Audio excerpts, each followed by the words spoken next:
Hello class, welcome to today's lesson. My name is Peter Emisa. Our topic for today is pH measurement. By the end of this lesson, you should be able to 1. Define pH measurement, 2. Identify the importance of measuring pH. Why do we measure pH? 3. Perform an experiment to show the color changes and identify the pH values of different solutions. Don't forget to hit down the subscribe button to subscribe to my channel so that whenever I make a new video, you can get access to it. What is pH? pH is the power of hydrogen. It is a number that tells you the strength of acids and bases on a scale from 0 to 14. And way back when you were in school, you learned about the pH scale. Now, the pH scale is an index which determines the acidity or alkalinity of a solution. Now, I will talk about the solution. Now, there are 3 types of solutions. We have an acidic solution, a basic solution, or an alkaline solution, and a neutral solution. So I'll come to that. Now, the scale has been indicated with numbers ranging from 0 to 14. Now, these numbers are related to acidity or alkalinity or hydrogen ion concentration of what? Of the solution. So let's talk about the 3 types of solutions. Now, we have an acidic solution which has a pH range of 0 to 6. We have a neutral solution which has a pH of 7. We have a basic or an alkaline solution which has a pH ranging from 8 to 14.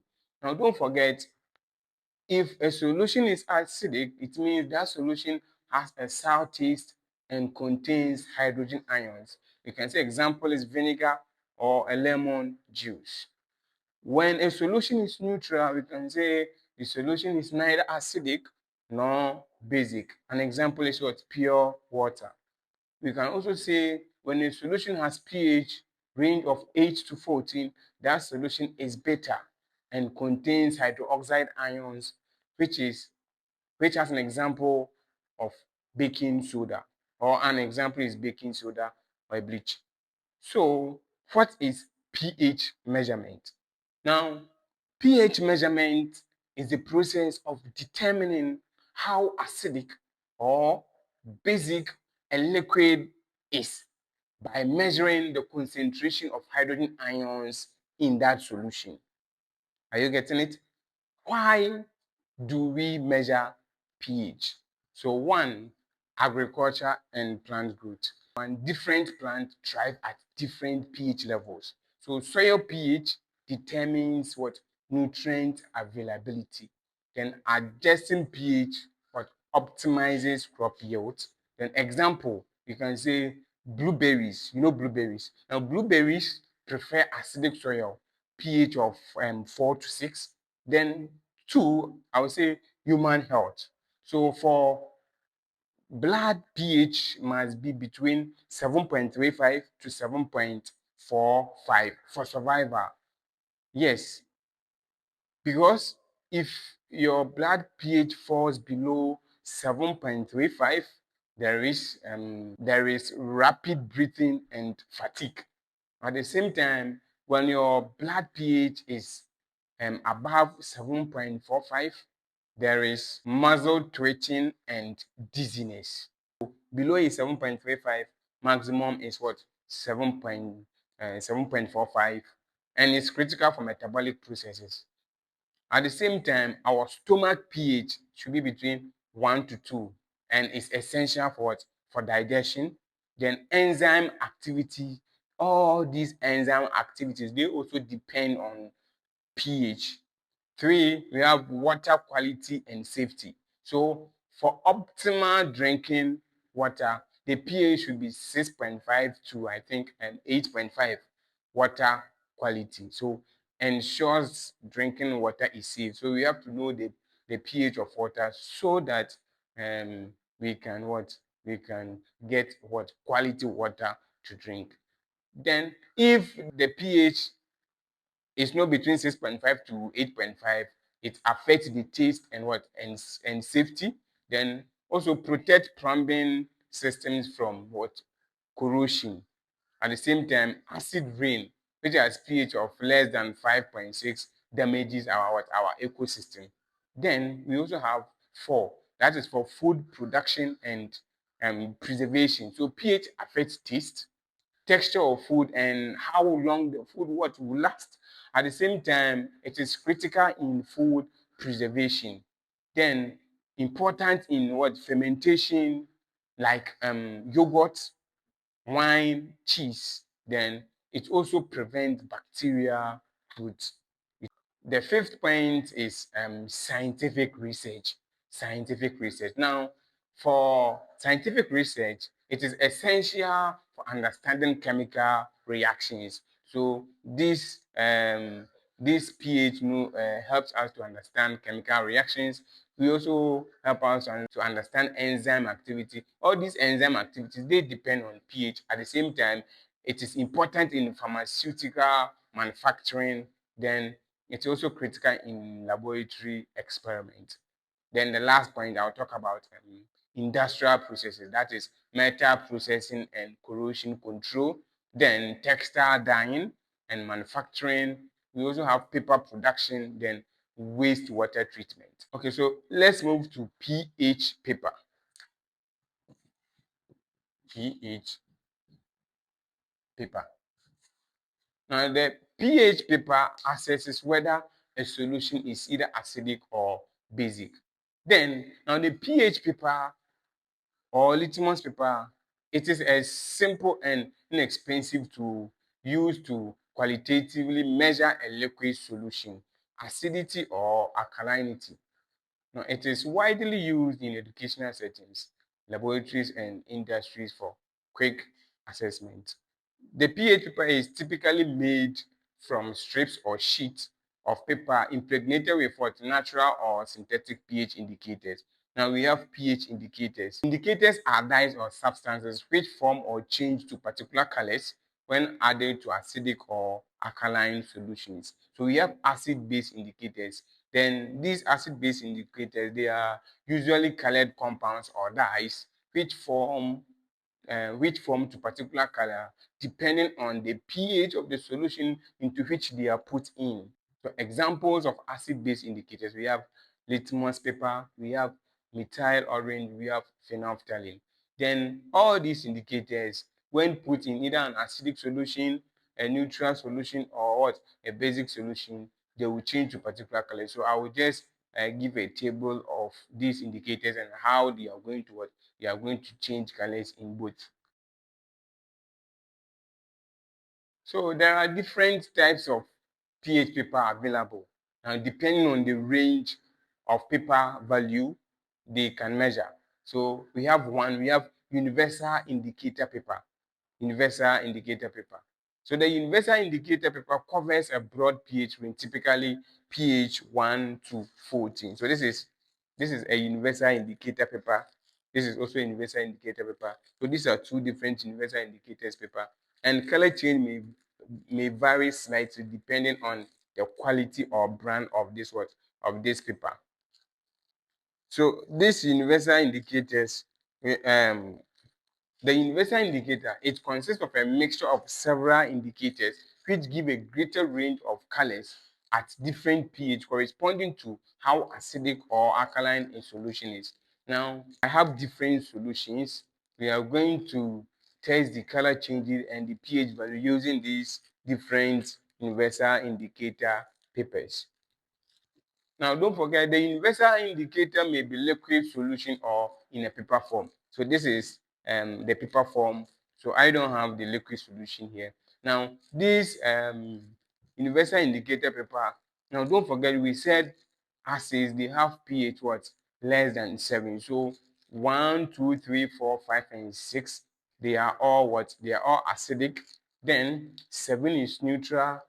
8, 9, 10, 11, 12, 13, 14 is is basic or alkaline solution.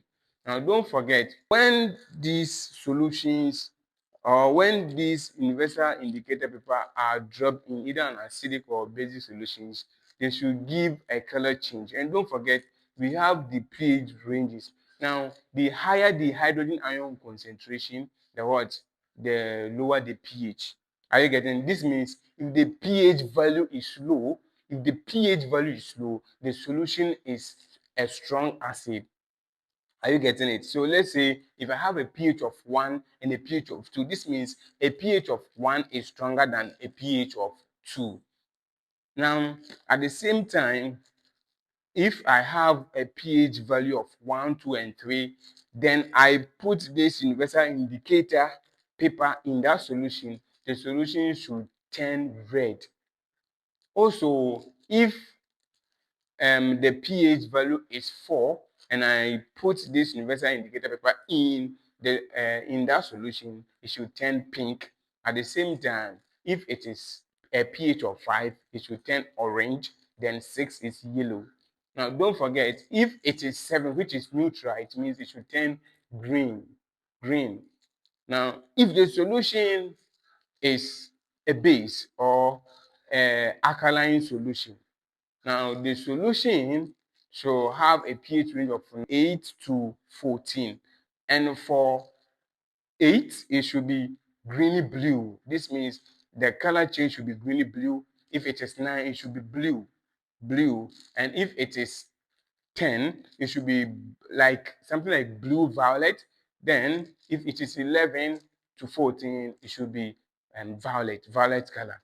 So this is when a pH paper is put in either an acidic, a basic, or a neutral solution. These are the color changes. So I'll put the chart there. Then when I use this pH paper to test, or when I drop this pH paper in these various solutions, then you should be able to tell me the color change of all these solutions and the pH values.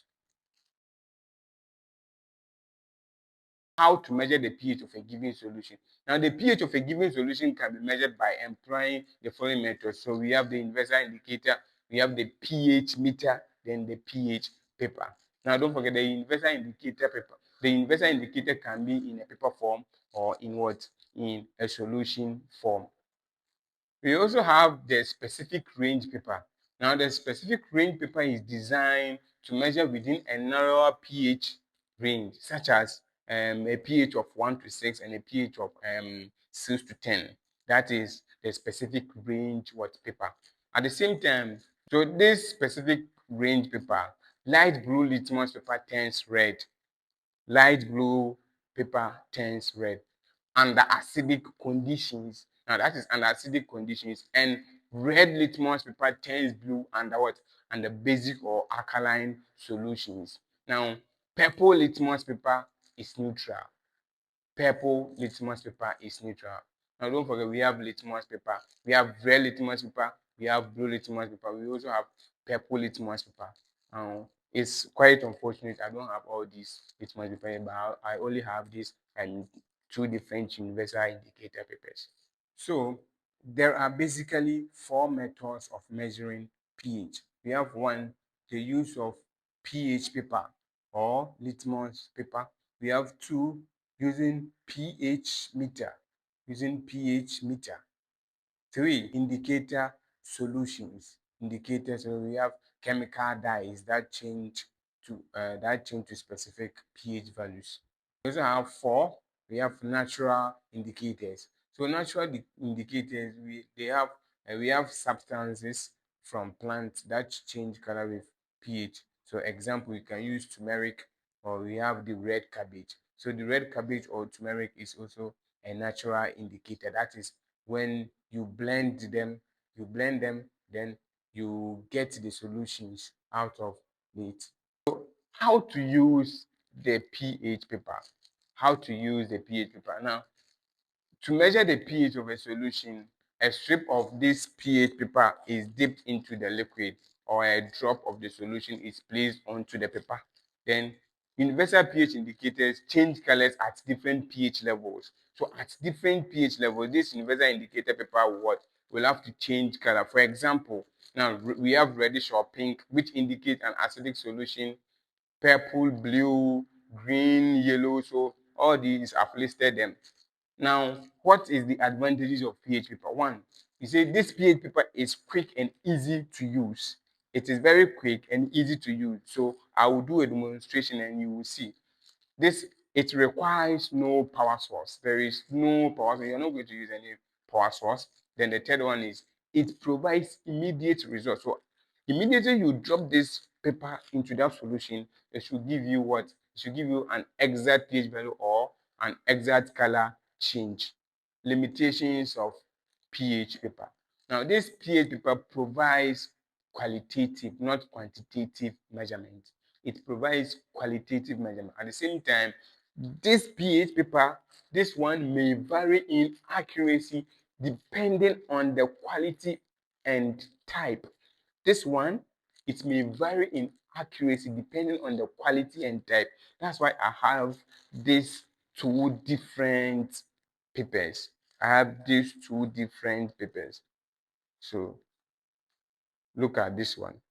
This one, and this one. So this one may vary in accuracy depending on quality and type, but in all, they should be able to determine whether the solution is either an acidic, basic, or a neutral solution. Okay, so I have these two different universal indicator papers, and I am going to drop this universal indicator paper in either an acidic, basic, or a neutral solution. Don't forget, we said this universal indicator paper, they change to particular colors when dropped in either an acidic, basic, or neutral solution. And this color change can vary slightly depending on the type or quality or brand of the what of the universal indicator paper. But in all, they should what? Change to either an acidic, basic, or a neutral solution, depending on the type or kind of solution you are going to drop these papers inside.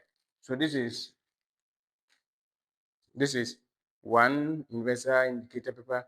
This is also another universal indicator paper. And I have here, this is a paste solution. This is a paste solution. So this is one. Please don't forget, you are to observe the color changes, and you are going to make a table, record and write the pH numbers and what and the color changes of these solutions. So I have, this is a paste solution. I have, this is a salt solution. So this is one, this is two, three is sodium hydroxide. This is sodium hydroxide. 4 is ammonia solution, aqueous ammonia. This is a glucose solution. This is glucose solution. So this is 1, 2, 3, 4, 5 is glucose. Don't forget, 1 pepsodent solution or toothpaste solution. This is salt solution. This is sodium hydroxide solution. This is aqueous ammonia solution. This is glucose solution. This is ethanol solution, ethanol. This is water. This is water, and this is hydrochloric acid. This is hydrochloric acid. So first of all, I'm going to use this universal indicator. I'm going to drop each in all of these solutions. Then I will first of all I will use this. Then I'll also use it to see the color change, because the color changes may change slightly depending on the quality of this universal indicator paper. So first of all, let me put this in this toothpaste solution. This is toothpaste. Same this one, same here in this salt solution. I also have sodium hydroxide here. This is sodium hydroxide. I have aqueous ammonia. Aqueous ammonia. I have glucose solution. This is glucose solution. I have ethanol. This is ethanol. I also have water. This is water. Yeah, this is water.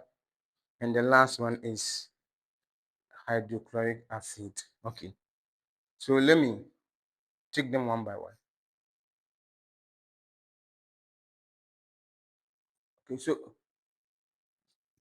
this is my sodium hydroxide. This is sodium hydroxide. Sodium hydroxide. So please observe, check the color change.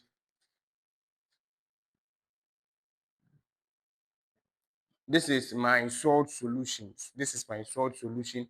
Don't forget, we said the color changes may change slightly depending on the quality of the universal indicator paper. This is my toothpaste. This is toothpaste solution.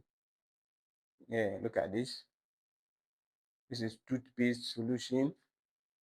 This is ammonia. This is ammonia. Look at this. This is ammonia. So this is the color change down. This is ammonia. I have glucose. This is glucose. I also have ethanol. This is ethanol.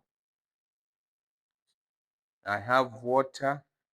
This is water. Then I have an acid, HCl. This is HCl. Okay, so let me change the universal indicator paper.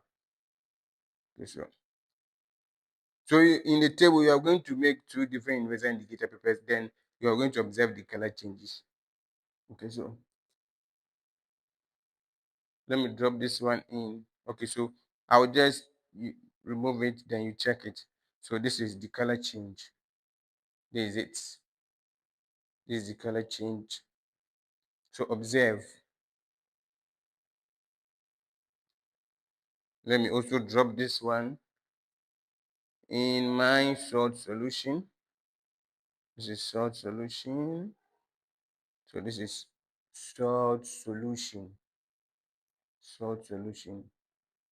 After you compare the two, you compare the two. Okay. So this is sodium hydroxide.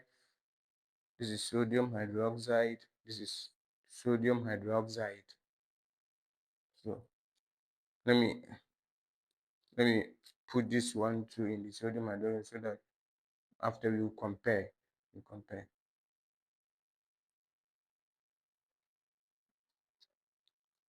This is my ammonia. This is ammonia. This is my ammonia. Okay, so this is the ammonia. Aqueous ammonia. Okay, don't forget we will still compare. This is my glucose. Glucose. This is the glucose. Sorry, this is the glucose. Glucose. This is my ethanol. Ethanol. Okay, so this is the ethanol.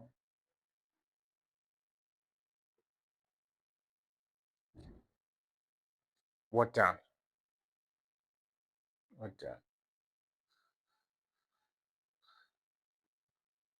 So this is the water. This is the water.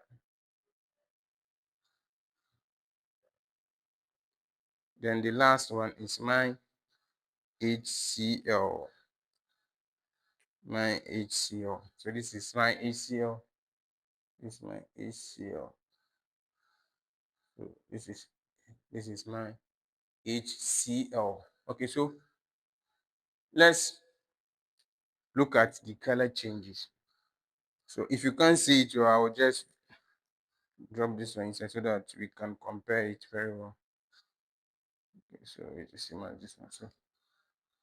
So these two are my paste solutions. So look at the color changes for the two paste solutions.